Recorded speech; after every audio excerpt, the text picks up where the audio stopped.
Hello everyone, welcome back to Himachal success book. आज हम discuss करेंगे 16 मार्च 2021 के करंट अफेयर्स। सबसे पहले हम हिमाचल प्रदेश के करंट अफेयर डिस्कस करेंगे, उसके बाद नेशनल और इंटरनेशनल करंट अफेयर डिस्कस करेंगे। स्टार्ट करते हैं डिस्कशन। सबसे पहले practice question. The question is, Bharat का पहला इंडोर स्की पार्क निम्नलिखित में से किस स्थान पर बनाया जाना है। ये चार ऑप्शन हैं और जो भी करेक्ट आंसर है कमेंट बॉक्स में लिख के दीजिएगा। वीडियो के एंड में हम इसको डिस्कस करेंगे। So the first question is, chief minister Jairam Thakur has launched website of which project agency. मुख्यमंत्री जयराम ठाकुर ने किस परियोजना एजेंसी की वेबसाइट लॉन्च की है। ये हैं चार ऑप्शंस और इसका करेक्ट आंसर है option C, Japan International Corporation Agency, जिसे कि जाइका भी कहते हैं। तो मुख्यमंत्री जयराम ठाकुर ने जापान इंटरनेशनल कॉरपोरेशन एजेंसी की हिमाचल प्रदेश के लिए एक वेबसाइट लॉन्च की है। ये वो वेबसाइट है और इस वेबसाइट के जरिए जो भी हिमाचल प्रदेश में जितने भी फॉरेस्ट्री और हॉर्टिकल्चर प्रोजेक्ट चलाए गए हैं जापान इंटरनेशनल कॉरपोरेशन एजेंसी द्वारा, उन सभी को असेस किया जा सकता है। इसके अलावा जापान इंटरनेशनल कॉरपोरेशन एजेंसी द्वारा हिमाचल प्रदेश में 6 जिलों में 800 करोड़ रुपए का प्रोजेक्ट चलाया जा रहा है और ये 6 जिले हैं बिलासपुर, शिमला, मंडी, कुल्लू, किन्नौर और लाहौल स्पीति। तो 800 करोड़ रुपए का ये प्रोजेक्ट चलाया जा रहा है, जिसमें कि 7 forest circle, 18 forest division, 61 forest ranges, 400 village forest development societies, 60 biodiversity management sub committees और 920 self help groups and common interest group, इन सभी को भी शामिल किया गया है। और ये प्रोजेक्ट जो है मार्च 2028 में कंप्लीट होगा। तो ध्यान रखिएगा, जापान इंटरनेशनल कॉरपोरेशन एजेंसी द्वारा हिमाचल प्रदेश में 800 करोड़ रुपए का प्रोजेक्ट जो है 6 जिलों में चलाया जा रहा है। Under which scheme Himachal Pradesh government will give ₹31,000 to daughters of poor families on marriage. Himachal Pradesh सरकार किस योजना के तहत गरीब परिवारों की बेटियों की शादी पर 31,000 रुपये देगी। ऑप्शन है हिम विवाह स्कीम, पवित्र स्कीम, शगुन स्कीम, आशीर्वाद स्कीम।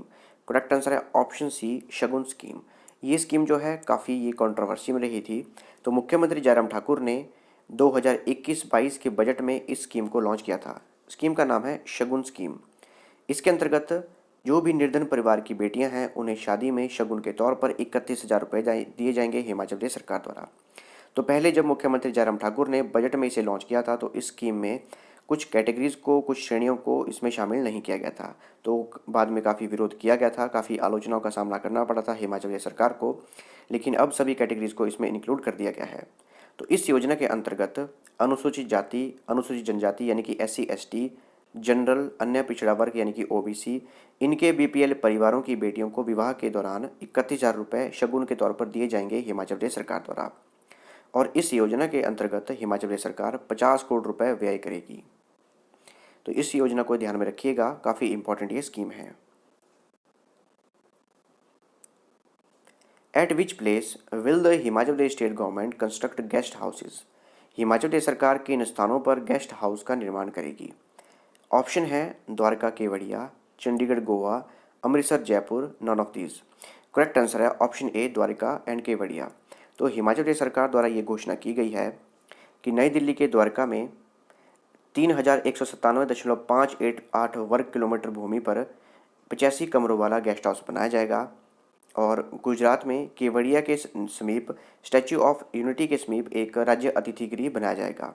और ये जो केवड़िया में गेस्ट हाउस बनाया जाएगा ये लगभग 2,000 वर्ग मीटर भूमि में बनाया जाएगा। तो इन दोनों जगह का नाम याद रखिएगा, एक तो द्वारिका और दूसरा केवड़िया। डिस्कस करते हैं नेशनल और international current affair. So the first question is, Mahamadou Issoufou has won the 2020 Ibrahim Prize for Achievement in African Leadership. He is the president of which country? देखिए, एक अवार्ड है जिसका नाम है इब्राहिम प्राइज़। तो 2020 के लिए ये इब्राहिम प्राइज़ जो है महामदौ इसौफू को दिया गया है। तो कौन से देश के ये राष्ट्रपति हैं?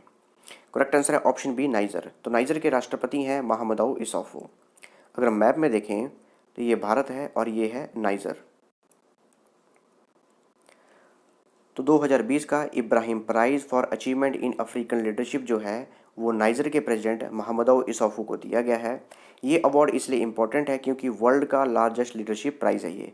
इसमें $5 million as a prize money दी जाती है और वर्ष 2006 में इस प्राइज़ को शुरू किया गया था। और महामदौ इसौफू जो हैं वो 6th विनर हैं इस इब्राहिम प्राइज़ के। तो इनका नाम भी याद रखिएगा। इसके अलावा अभी ये करंट में प्रेसिडेंट हैं महामदौ इसौफू नाइजर के। अप्रैल 2021 में ये अपना कार्यकाल पूरा समाप्त कर लेंगे और लगातार 2 बार ये नाइजर के प्रेसिडेंट बने, पहली बार 2011 में, दूसरी बार 2016 में। बात करें नाइजर की, कैपिटल है नियामे और करेंसी है West African CFA franc. Which countries have signed an MOU to jointly set up International Scientific Lunar Station on the Moon? किन देशों ने संयुक्त रूप में चंद्रमा पर अंतर्राष्ट्रीय वैज्ञानिक चंद्र स्टेशन स्थापित करने के लिए समझौता ज्ञापन पर हस्ताक्षर किए हैं? तो ये देश दो देश कौन कौन से हैं? ये 4 ऑप्शन हैं और करेक्ट आंसर है option A, Russia and China. तो रशिया और चाइना ने एक MOU साइन किया है जिसके अंतर्गत वो लूनार स्पेस स्टेशन जो है उसको इस्टेब्लिश करेंगे। बात करें चाइना की, कैपिटल है बीजिंग, करेंसी है रेनमिनबी और प्रेसिडेंट हैं शी जिनपिंग। और रशिया के प्रेसिडेंट हैं व्लादिमीर पुतिन, कैपिटल है मॉस्को और करेंसी है Russian rouble. Who has been appointed as the chairman of the panel of external auditors of the United Nations for the year 2021? देखिए, एक panel है external auditors का, United nation द्वारा बनाया गया है। तो वर्ष 2021 के लिए उसका अध्यक्ष किसको बनाया गया है? और ये जो अध्यक्ष हैं ये भारत से ही हैं। करेक्ट आंसर है ऑप्शन ए, गिरीश चंद्र मुर्मू। ये हैं गिरीश चंद्र मुर्मू और ये हमारे भारत के कंट्रोलर एंड ऑडिटर जनरल हैं। और इन्हें अब यूनाइटेड नेशंस द्वारा एक जो पैनल बनाया गया है एक्सटर्नल ऑडिटर्स का 2021 के लिए, उसका चेयरमैन नियुक्त किया गया है। इससे पहले 2020 में ये जो पैनल के चेयरमैन भी यही थे, गिरीश चंद्र मुर्मू। और जो हमारी Jammu and Kashmir union territory है उसके पहले लेफ्टिनेंट गवर्नर भी गिरीश चंद्र मुर्मू ही थे। और इस पैनल में टोटल 13 कंट्रीज़ हैं जिसमें कि India, Germany, China, United Kingdom, France, Philippines, Switzerland, Italy, Ghana, Indonesia, Canada और रशिया भी है। तो क्वेश्चन ऐसा भी आ सकता है कि जो पैनल ऑफ एक्सटर्नल ऑडिटर्स है यूनाइटेड नेशंस का, उसमें इंडिया है या नहीं है? तो उसमें इंडिया भी है और इसके चेयरमैन हैं Girish Chandra Murmu. Who among the following has been named as ICC Men's Player of the Month for February 2021? देखिए, ICC द्वारा अवार्ड शुरू किए गए हैं, उस अवार्ड का नाम है ICC men's player of the month. एक women player of the month भी है। तो ICC men's player of the month award फरवरी 2021 के लिए किसे दिया गया? करेक्ट आंसर है ऑप्शन डी, रविचंद्रन अश्विन। ये हैं रविचंद्रन अश्विन, ये इंडियन प्लेयर हैं और इन्हें ICC men's player of the month for फरवरी 2021 दिया गया। इसके अलावा जनवरी 2021 का ICC men's player of the month दिया गया था ऋषभ पंत को, और ये भी इंडियन क्रिकेटर हैं। Which bank has topped the list of digital payment scorecard released by Ministry of Electronics and Information Technology? देखिए, जो हमारी मिनिस्ट्री है इंफॉर्मेशन एंड इलेक्ट्रॉनिक्स टेक्नोलॉजी की, उनके द्वारा digital payment score card release किया गया है। तो कौन से बैंक ने इस स्कोर कार्ड में टॉप किया है? करेक्ट आंसर है option C, State Bank of India. तो स्टेट बैंक ऑफ इंडिया द्वारा Ministry of Electronics and Information Technology द्वारा जो digital payment score card launch किया गया है उसमें इन्होंने टॉप किया है और लगातार तीसरे मंथ इन्होंने टॉप किया है इस डिजिटल पेमेंट स्कोर कार्ड में। इस डिजिटल पेमेंट स्कोर कार्ड में जो UPI ट्रांजैक्शन वॉल्यूम है वो दर्शाया गया है। तो सबसे ज़्यादा UPI ट्रांजैक्शन वॉल्यूम है SBI का, ₹640 मिलियन की UPI ट्रांजैक्शन की गई है SBI के प्लेटफॉर्म के जरिए। बात करें SBI की, 1 जुलाई 1955 को इसकी स्थापना की गई थी। इसके चेयरपर्सन है दिनेश कुमार खारा। काफ़ी इंपॉर्टेंट पर्सनैलिटी है, इनका नाम याद रखिएगा। दिनेश कुमार खारा जो हैं चेयरपर्सन हैं स्टेट बैंक ऑफ इंडिया के और हेडक्वार्टर है मुंबई में।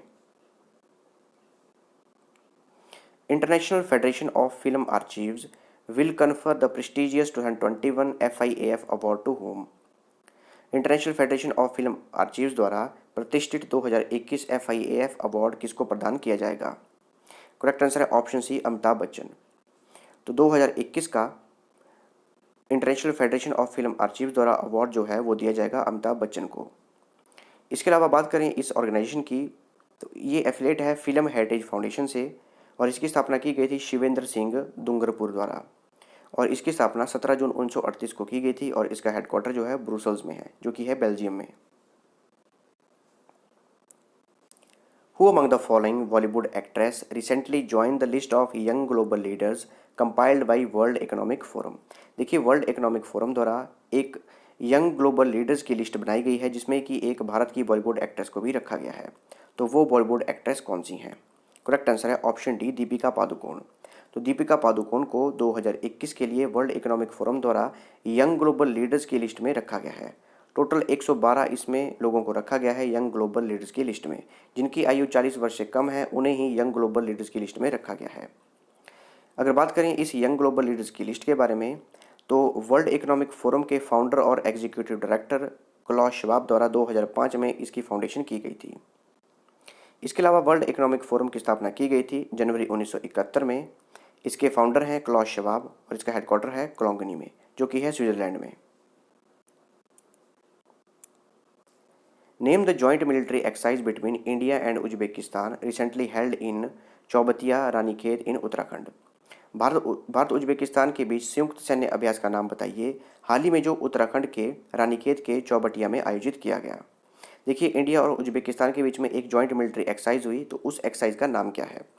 करेक्ट आंसर है ऑप्शन ए, डस्ट लीक 2। तो इस एक्सरसाइज का नाम याद रखिएगा, एक्सरसाइज का नाम है डस्ट लीक 2। इंडिया और उज्बेकिस्तान के बीच में मिलिट्री एक्सरसाइज है ये, और इस बार ये सेकंड एडिशन था, जो कि उत्तराखंड के रानीखेत के चौबतिया में कंडक्ट करवाई गई।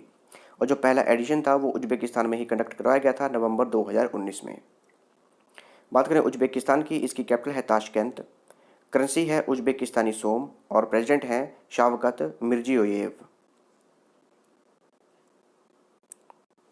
Temi Beaumont has been named as ICC Women's Player of the Month February 2021. She plays for which country? देखिए, जैसे ICC men's player of the month award है, वैसे ही ICC women's player of the month भी award है। तो इस बार दिया गया फरवरी 2021 के लिए टेमी ब्यूमोंट को। तो ये किस देश से खेलती हैं? करेक्ट आंसर है ऑप्शन ए, इंग्लैंड। तो इंग्लैंड की ये प्लेयर हैं। तो रविचंद्रन अश्विन को दिया गया ICC player of the month award, men's player of the month award फरवरी 2021 के लिए, और ICC women's player of the month award दिया गया टेमी ब्यूमोंट को, और ये इंग्लैंड की प्लेयर हैं।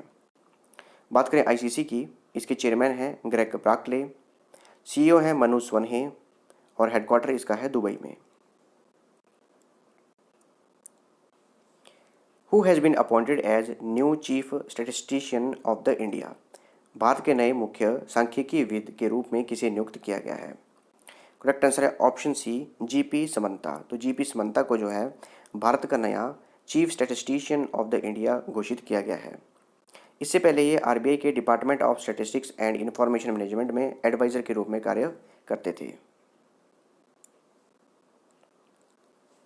Which edition of CISF foundation day was celebrated on 10 मार्च 2021? 10 मार्च 2021 को CISF स्थापना दिवस का कौन सा संस्करण मनाया गया? करेक्ट आंसर है ऑप्शन डी, 52nd। तो 10 मार्च 2021 को जो CISF है, सेंट्रल इंडस्ट्री सिक्योरिटी फोर्स, उनका 52वां रेजिंग डे मनाया गया 10 मार्च 2021 को। देखिए, जो हमारा गृह मंत्रालय है, मिनिस्ट्री ऑफ होम अफेयर्स है, उसके अंदर सेंट्रल आर्म्ड पुलिस फोर्सेज हैं। टोटल ये 7 हैं, जिसमें कि Assam rifle, border security force, central industrial security force, central reserve police force, Indo Tibetan border police, national security guard और सशस्त्र सीमा बल, ये सारे के सारे शामिल हैं। इन सभी को कंट्रोल किया जाता है मिनिस्ट्री ऑफ होम अफेयर्स द्वारा। इसके अंदर है एक सेंट्रल इंडस्ट्रियल सिक्योरिटी फोर्स। 10 मार्च 2021 को इन्होंने 52nd रेजिंग डे सेलिब्रेट किया। बात करें CISF की, फुल फॉर्म है सेंट्रल इंडस्ट्रियल सिक्योरिटी फोर्स। 10 मार्च 1969 को इसकी स्थापना की गई थी। इसके बाद एक एक्ट बनाया गया 15 जून 1983 को, भारत की आर्म्ड फोर्सेस में इसे शामिल किया गया, और इसके डायरेक्टर जनरल हैं सुबोध कुमार जायसवाल। डिस्कस करते हैं practice question. So the question is, Bharat का पहला इंडोर स्की पार्क निम्नलिखित में से किस स्थान पर बनाया जाना है? करेक्ट आंसर है ऑप्शन सी, कुफरी। तो कुफरी में बनाया जाएगा भारत का पहला इंडोर स्की पार्क।